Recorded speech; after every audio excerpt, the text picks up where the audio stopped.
ಕೃಷಿ ಹೊಂಡದಲ್ಲಿ ಮುಳುಗಿ ಇಬ್ಬರು ದಾರುಣವಾಗಿ ಸಾವನ್ನಪ್ಪಿರುವಂತಹ ಘಟನೆ ನಡೆದಿದೆ. ಈಜಲು ಹೋಗಿದ್ದಂತಹ ಇಬ್ಬರು ಸ್ನೇಹಿತರು ಜಲಸಮಾಧಿಯಾಗಿಬಿಟ್ಟಿದ್ದಾರೆ. ಹಾವೇರಿಯ ಚಿಕ್ಕಬೂದಿಹಾಳ ಗ್ರಾಮದಲ್ಲಿ ಘಟನೆ ನಡೆದಿದೆ. ಮಂಜು ಸಣಮನಿ 20 ವರ್ಷ, ರಾಜು ಕರೇಪೇಟೆ 22 ವರ್ಷ ಸಾವನ್ನಪ್ಪಿರುವಂತಹ ದುರ್ದೈವಿಗಳು.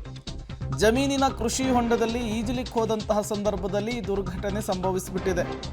ಹಂಸಭಾವಿ ಪೊಲೀಸ್ ಠಾಣಾ ವ್ಯಾಪ್ತಿಯಲ್ಲಿ ಪ್ರಕರಣ ಕೂಡ ನಡೆದಿರುವಂತಹದ್ದು.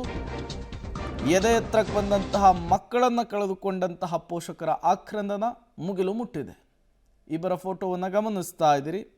ಮಂಜು ಮತ್ತು ರಾಜು ಅಂಥೇಳಿ ಇಬ್ಬರು ಪ್ರಾಣ ಸ್ನೇಹಿತರಂತೆ. ಕೃಷಿ ಹೊಂಡದಲ್ಲಿ ಈಜಲಿಕ್ಕೆ ಹೋದಂತಹ ಸಂದರ್ಭದಲ್ಲಿ ಇಬ್ಬರು ಕೂಡ ನೀರಿನಲ್ಲಿ ಮುಳುಗಿ ಸಾವನ್ನಪ್ಪಿದ್ದಾರೆ.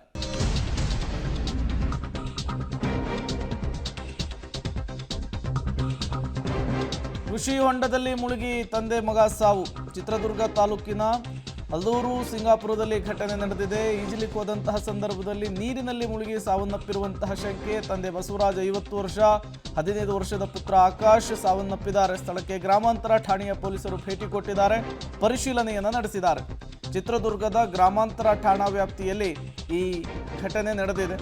ಕೃಷಿ ಹೊಂಡದಲ್ಲಿ ಮುಳುಗಿ ತಂದೆ ಮತ್ತು ಮಗ ಸಾವನ್ನಪ್ಪಿರುವಂತಹ ದಾರುಣ ಘಟನೆಯೊಂದು ನಡೆದಿದೆ. ತಂದೆ ಮತ್ತು ಮಗನ ಫೋಟೋವನ್ನು ಗಮನಿಸ್ತಾ ಇದ್ದೀರಿ. ಈಜಲಿಕ್ಕೆ ಹೋದಂತಹ ಸಂದರ್ಭದಲ್ಲಿ ಈ ಅವಘಡ ಸಂಭವಿಸಿಬಿಟ್ಟಿದೆ.